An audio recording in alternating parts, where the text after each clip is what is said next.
Bonjour tout le monde, c'est Gabriel. Et Corentin, et aujourd'hui on se trouve pour une nouvelle histoire d'Urbex, et aujourd'hui on va vous parler de l'histoire de Détroit. Détroit, pour ceux qui ne visualisent pas, c'est sûrement la ville aux États-Unis dans laquelle se trouve le plus de lieux abandonnés des États-Unis. Et il y a une raison à cela, et on va vous expliquer tout dans cette vidéo, comme ça vous saurez toute l'histoire de pourquoi il y a autant de maisons abandonnées là-bas.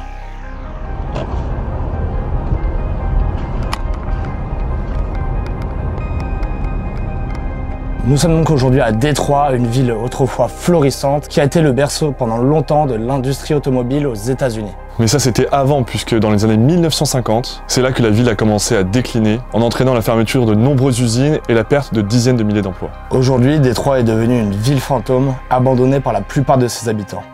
De la crise économique aux émeutes de 1967 qui ont éclaté dans la ville, dans cette vidéo, nous allons explorer les raisons de la chute de Détroit et les conséquences de son déclin. The Detroit Police Department, they called to discuss the violence, the murders. This is one isolated crime. Investigators say they found no common thread or pattern in the violence.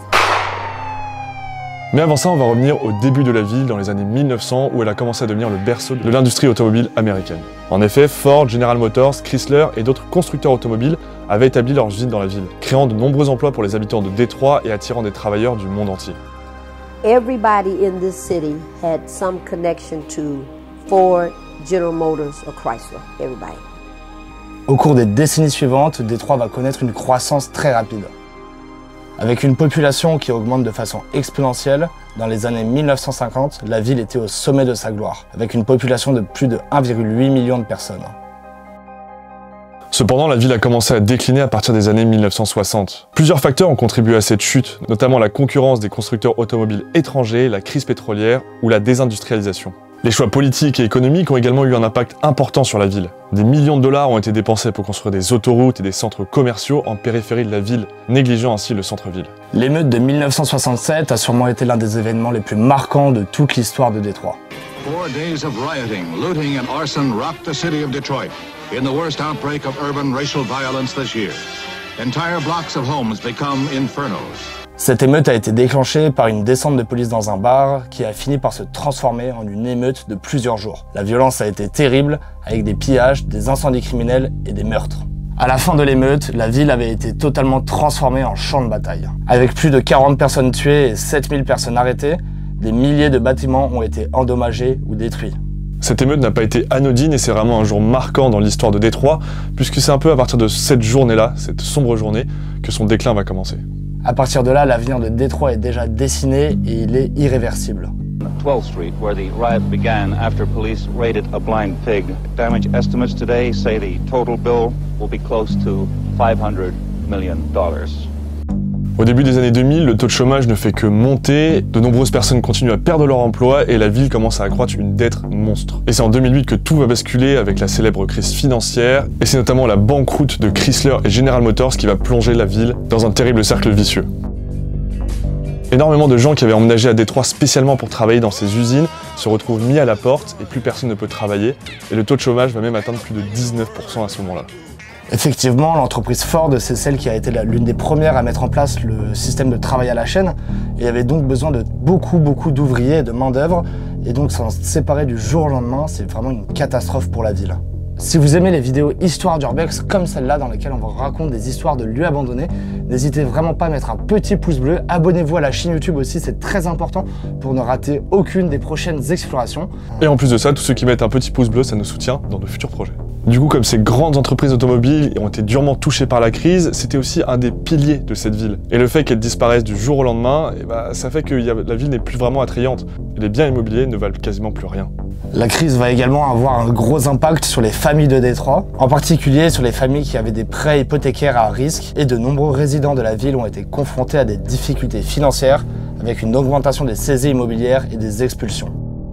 Cela va entraîner une augmentation du nombre de bâtiments abandonnés dans la ville, avec une détérioration des quartiers et une baisse de la qualité de vie des résidents. Le déclin de Détroit a eu une conséquence désastreuse sur ses habitants. Les fermetures d'usines ont entraîné la perte d'emploi pour des milliers de travailleurs, les maisons et les quartiers entiers ont été abandonnés, les écoles ont été fermées et les services publics ont été fortement réduits. En plus de ça, la pauvreté et la criminalité ont augmenté de façon exponentielle, ce qui a poussé de nombreux habitants à fuir la ville.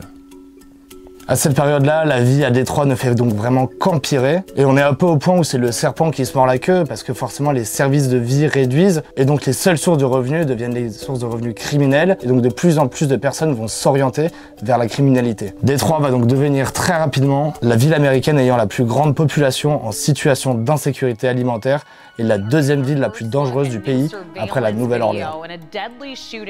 Les taux de mortalité infantile, de chômage, d'abandon scolaire et de violence ont grimpé en flèche. Les habitants de la ville ont été abandonnés par leurs dirigeants politiques et économiques, qui n'ont pas su répondre aux besoins de la population et ont même aggravé la situation.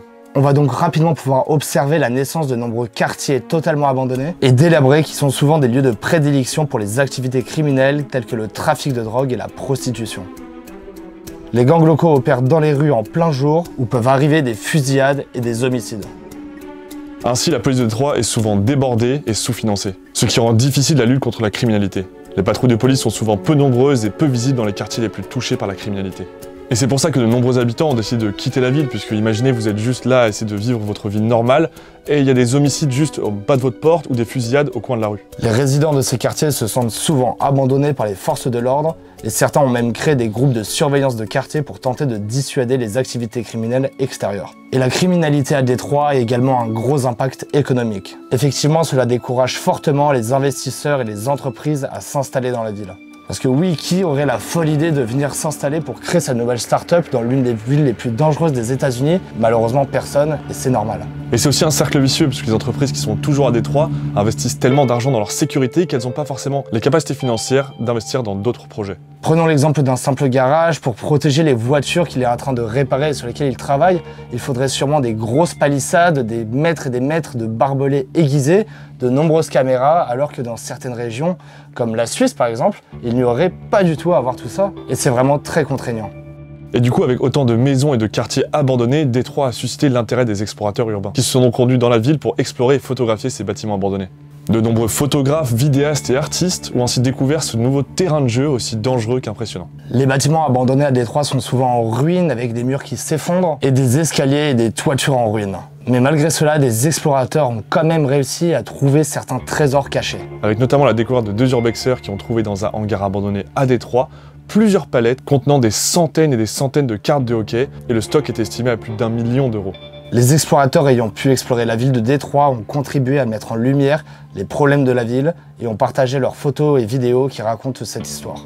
Dans l'ensemble, l'exploration urbaine est un sujet délicat à Détroit, mais il est indéniable que ces explorateurs ont contribué à faire connaître la ville à un public plus large.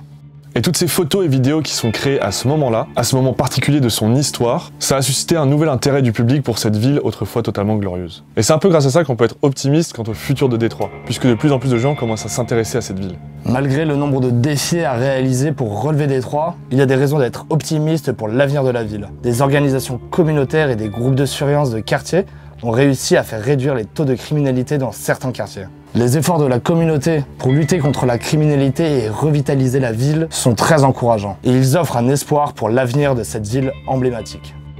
Et c'est un peu grâce à ces efforts des habitants de Détroit qu'on peut essayer d'imaginer une ville de Détroit dans 10 ans méconnaissable, avec des efforts et des investissements dans l'économie locale et de la nouvelle création d'emplois. Les bâtiments abandonnés pourraient être transformés en espaces de travail et de vie créatifs, offrant une nouvelle vie à la ville, avec une collaboration plus étroite entre les forces de l'ordre et les organisations communautaires. Ça évidemment, c'est le meilleur scénario pour Détroit dans 10 ans, mais il faut aussi être réaliste et imaginer le pire scénario pour la ville de Détroit.